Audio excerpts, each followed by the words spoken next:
제가 앞에서 오라클은 초기 선점한 사람들이 다 먹을 거라고 했는데, 그럼에도 불구하고 제가 이 피스에 주목하고 있는 이유는 아직도 안녕하세요, 머니스택입니다. 오늘은 오라클 시장의 절대 강자인 체인링크의 강력한 대항마라고 생각하는 피스에 대해서 한번 알아보도록 하겠습니다. 최근 체인링크 2.0이 시동 거는 모습을 보여주면서 굉장히 많은 관심을 받았는데요. 이에 따라서 또 다른 오라클 경쟁자인 피스도 시동을 걸랑말랑 하고 있습니다. 뭔가 제 성향이 항상 스택스도 그렇고 이미 잘 나가는 애들보다 뭔가 뒤처진 애, 성장 가능성이 있는 애, 약간 이런 거를 따라가는 경향이 있는 것 같아요. 근데 또 에토스 상장하는 거 보면서 아, 그런 거 필요 없고 현재 메타 따라가는 게 최고다, 이런 생각도 하긴 했는데, 여튼 저튼 오늘은 그런 관점에서 분석해 볼 만한 피스 네트워크에 대해서 알아보도록 합시다. 오늘 내용은 좀 어렵기도 하지만 들어두면 분명히 투자적 알파를 찾을 수 있을 거라고 생각합니다. 그리고 제가 텔레그램 채널을 운영 중이에요. 항상 텔레그램 채널에 가장 먼저 정보 올리고 있으니까 들어오셔서 많은 구독해주시면 감사하겠습니다. 그럼 좋아요, 구독 버튼 한번 눌러주시고 오늘의 컨텐츠 피스 네트워크 시작할게요.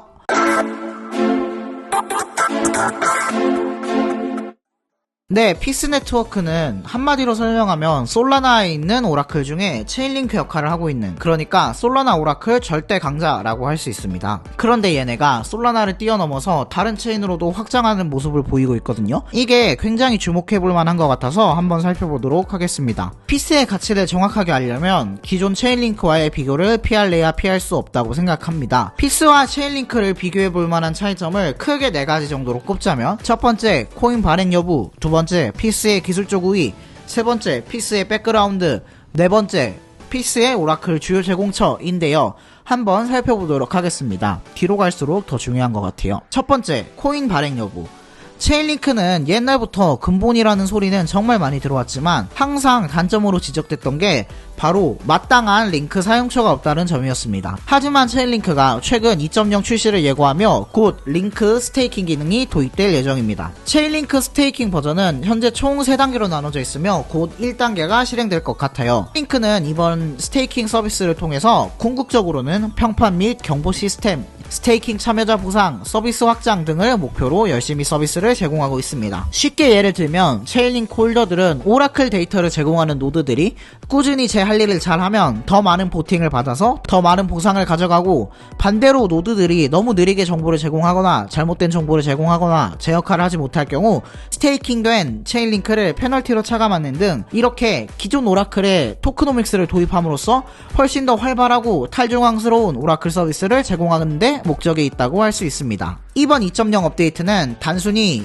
코인 사용처를 만들어주는 게 아니라 장기적으로는 체인링크 생태계 자체가 보다 뛰어난 보안성과 네트워크 경제성을 갖는 네트워크로 진화하게 된다는 의미를 갖고 있습니다. 그렇다면 경쟁자 피스는 어떨까요? 한번 살펴보도록 합시다. 피스는 아직 토큰조차 나오지 않았어요. 하지만 백서에도 토큰을 발행할 예정임을 명기해 놓았습니다. 제 생각에는 링크가 발행 땐 만큼 아마 곧일 것 같은데, 그래서 이 시점에 영상을 만들고 있는 거예요. 미리 해놓으면 누구보다 빠른 가치 판단이 가능하겠죠. 피스코인은 아직 나오지도 않았고 토큰이 나온 후에 디테일은 달라질 수 있지만 큰 얼개는 체인링크와 비슷합니다. 스테이킹하고 잘못된 정보 주면 슬래싱하고 이런 것들이요. 이게 코인이 안 나왔다고 넘어가기에는 진짜 중요한 프로젝트라서 정말 스터디 목적으로 괜찮은 코인이라고 생각하고, 두 번째, 세 번째, 네 번째가 훨씬 더 중요하기 때문에 계속 이어가겠습니다. 두 번째, 피스의 기술적 우위. 피스와 체인링크를 비교했을 때 피스의 기술적 우위로는 크게 3가지를 뽑을 수 있습니다. 첫 번째, 솔라나기에 매우 빠르다. 두 번째, 피스는 데이터 제공 시에 신뢰 구간을 함께 제공한다. 세 번째, 피스는 제3자로부터 데이터를 받아오는 것이 아니라 직접 원천 데이터를 수집한다. 빠르게 한번 살펴보도록 합시다. 첫 번째, 솔라나의 이점. 이 트윗은 샘의 가장 유명한 트윗 스레드 중 하나인데요. 샘은 FTX가 가상자산뿐만 아니라 주식, 옵션, 파생상품 등 모든 기존 상품들을 블록체인의 투명성, 위변조 불가능성 등을 이용해 거래할 수 있는 플랫폼이 되기를 원합니다. 그래서 샘이 항상 주장했던 게, 이를 달성하기 위해서는 필연적으로 수백만 TPS를 가진 빠른 속도를 가진 블록체인이 필요하고, 이것이 바로 그가 솔라나를 사랑하는 이유입니다. 그리고 이 위변조 불가능, 빠른 속도, 정확한 데이터 제공은 정확히 오라클이 해야 할 일과도 일치하거든요. 그렇기에 피스도 이 속성을 이용하기 위해 솔라나를 선택했고, 있는 현재까지 매우 좋은 결정으로 보입니다. 두 번째, 피스는 데이터 제공 시에 신뢰 구간을 함께 제공한다. 체인링크와 피스의 데이터 피드를 한번 비교해보면 가장 큰 차이점이 있는데요. 바로 피스는 컨피던스, 신뢰 구간 항목을 제공한다는 점이 있습니다. 사실 이는 어떻게 보면 당연히 있어야 되는 구간이거든요. 조금 더 쉽게 이해해봅시다. 당연히 거래소마다 비트코인의 가격이 다르겠죠. 어디는 2만불, 어디는 19,000불, 어디는 19,500불 이런 식으로요. 쉽게 설명하면 체인링크는 이 중에 가장 평균값이라고 할 만한 값을 데이터를 제공해줍니다. 하지만 피스 오라클은 단일 가격도 제공해주지만 신뢰 구간을 함께 제공해주거든요. 예를 들면 19,500불 플러스 마이너스 20불 정도의 확신 구간이 있습니다. 이런 식으로요.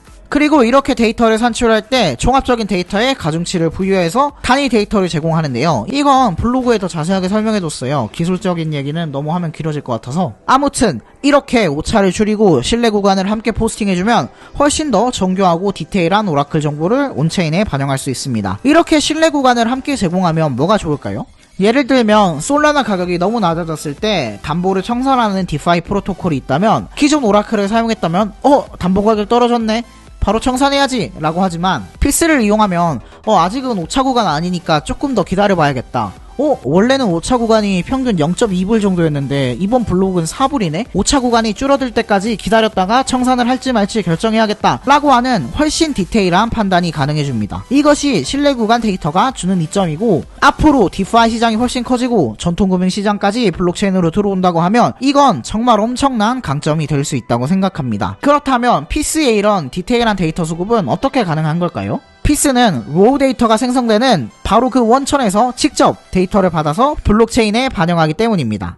기존의 레거시 오라클 네트워크들은 각 거래소들의 데이터를 제3자 어그리게이터들이 모아오면 그 데이터를 또 한 번 리포터 노드들이 검증해서 적합한 값을 추려주면 그 이후에야 온체인이 반영되는 형태였습니다. 쉽게 얘기해서 거래소들마다 가격이 있으면 코인마켓캡이나 코인게코에서 데이터를 따오고 그 데이터들을 다시 체인링크 노드들이 가져와가지고 얘네가 올바르게 선별을 해가지고 그 값을 전송하면 그제서야 온체인으로 반영되는 형태인데요. 하지만 피스는 본인들의 체인에 직접 데이터의 원천을 꼽습니다. 대체 어떻게 이 데이터를 받아오고 있을까요? 여기서 이야기할 수밖에 없는 게 피스의 백그라운드입니다.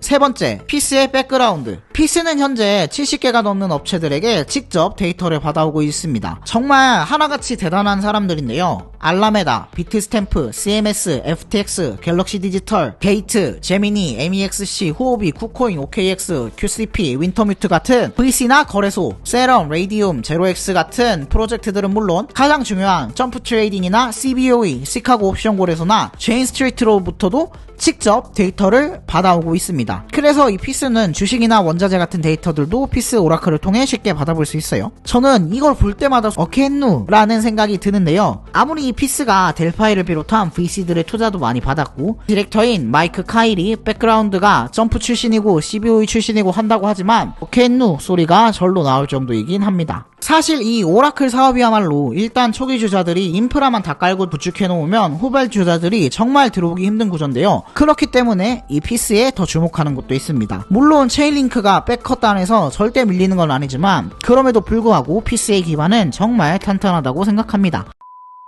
네 번째, 오라클 주요 제공처. 피스는 과거 솔라나 생태계를 중심으로 커나갔고 현재 솔라나 기반 디파이들은 대부분 피스 오라클을 사용하고 있습니다. 옛날에 제가 피스를 처음 알았을 때는 이렇게 솔라나 위주로만 둥지를 틀면 나중에 확장할 때 제한이 있지 않을까 라고 생각을 했었는데 요새는 좀 생각이 바뀌었어요. 이 피스가 만약에 솔라나 기반이 아니었으면 체인링크랑 과연 비벼볼 수나 있었을까?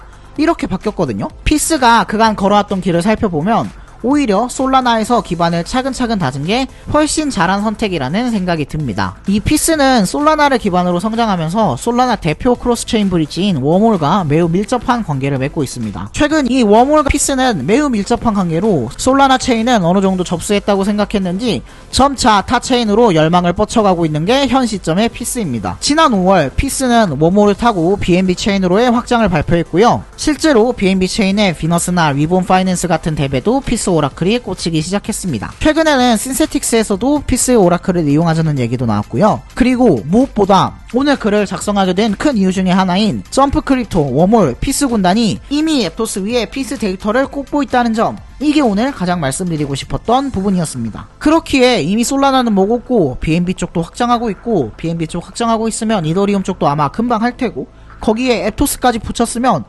지금 정도면 본격적으로 체인링크랑 한번 싸움 걸어볼 수 있지 않을까 라는 생각이 드는 거죠. 이미 앱토스 메인넷에서도 수많은 앱들이 피스 데이터를 사용하고 있고 또 최근에 OKX 블록드림 벤처스에서 1000억 달러 규모의 앱토스 생태계 지원 프로젝트를 출시한다고 밝혔거든요. 물론 뭐 앱토스가 이런저런 말들이 나오곤 있지만 분명히 이 정도 돈이 추가되면 어느 정도 규모를 이룰 만한 정도의 디파이 생태계는 생겨날 거고 피스도 분명히 그 과정에서 수혜를 입지 않을까 싶습니다. 하지만 체인링크도 이를 당연히 가만히 지켜보고 있지는 않습니다. 체인링크도 올 6월 솔라나에 체인링크 API를 꼽을 수 있도록 서비스를 출시했어요. 저는 지금 이 현재 상황을 보면 마치 오로보로스처럼 서로가 서로의 파일을 먹으려는 상태가 현재 둘의 관계가 아닌가 하고 생각합니다. 하지만 그럼에도 불구하고 현재는 체인링크의 덩치가 훨씬 크고 독점에 가까운 점유율과 인지도를 갖고 있음을 부정하긴 힘들 것 같습니다. 제가 앞에서 오라클은 초기 선점한 사람들이 다 먹을 거라고 했는데 그럼에도 불구하고 제가 이 피스에 주목하고 있는 이유는 아직도 이 오라클 시장이 초기이고 엄청나게 성장하고 있기 때문입니다. 디파이와 블록체인 시장의 롱을 믿는다면 그 과정에서 절대 오라클은 빠질 수 없거든요. 비유가 조금 이상하긴 한데 우리나라 통신업체로 치자면 SKT, LG, KT 3강 체제에 피스는 충분히 들어가고도 남는다는 판단이고 앞으로 성장 파이가 체인링크보다는 많이 남아있다는 판단입니다. 그러니까 얘가 체인링크를 이길 거다 라는데 베팅을 하지 않아도 어차피 오라클 시장 엄청 커질 거고 피스가 계속 확장하고 데이터도 원천으로 받아오고 신뢰 구간이라는 기술적 우위가 분명히 있으니까 이건 한번 터질 수 있다 라고 생각을 하는 거죠. 실제로 데이터를 봐도 오라클 액티브 유저수 정말 하루가 다르게 늘어나고 있으며 그 수요도 갈수록 늘어날 것은 뻔한 일이라고 생각합니다. 그렇기 때문에 체인링크, 피스, API, 밴드 프로토콜 등 아직까지도 많은 플랫폼들이 경쟁하고 얘네가 다 투자도 많이 받고 그런 거겠지요. 실제로 피스는 굉장히 활발하게 이용되고 있는 프로토콜이에요. 피스는 전체 솔라나 트랜잭션 중 54%의 트랜잭션을 차지하고 있습니다. 그러니까 솔라나 트랜잭션 2건 중에 한 건은 피스를 이용하고 있다는 거예요. 어떠셨나요? 저는 정말 이 오라클 시장의 성장, 피스의 성장이 있을 거라고 생각은 드는데요. 다만 인프라 프로토콜이 중요하고 피스가 거기서 한 자리를 차지할 건 분명히 100번 1000번 맞는 말이라고 생각하지만 아직까지 그 시점이 언제일지는 모르기도 하고 아직 토큰도 안 나왔다 보니까 토크노믹스가 어떻게 유지될지, VC들 가격은 얼마인지, 실제 인프라에서 오라클의 효용 가치가 얼마나 될지, 풀리는 물량은 얼마나 될지, 심지어 코인 하나당 가격이 얼마나 될지 등 까진 게 하나도 없어서 많은 고민점을 함께 안고 있는 분야이기도 합니다. 향후에 이건 피스 토큰이 나오면 링크랑 직접적인 상대가치 평가가 가능하니까 컨텐츠를 한번 만들어 보도록 할게요. 아직 토크노믹스도 없는데 뭐 가격이 이렇다 저렇다 하기는 좀 그런 것 같아요. 심지어 피스를 다 써도 어쩌면 이게 코인 가격이랑 몇 년간은 별개로 놀 수도 있고요. 마지막으로 수신을 하나 달자면 얘네가 아까 앞에서 말했던 것처럼 거래소들이 엄청 많이 붙어있으니까 만약에 토큰을 내면 거래소 상장 호재들은 당연히 나올 수밖에 없다고 생각합니다. 왜냐면 얘네가 직접 데이터를 꽂고 밀접한 관계를 갖고 있으니까요. 물론 저는 언젠지는 모릅니다. 그냥 충분히 그럴 가능성이 농후하다 라는 말씀을 끝으로 오늘 영상 마치도록 하겠습니다. 네, 어떠셨나요? 오늘 영상 조금 어려웠던 것 같은데 그래도 끝까지 봐주셔서 진심으로 감사합니다. 앞으로도 더 좋은 정보로 찾아뵙겠습니다. 그럼 다음에 또 봐요. 빠이.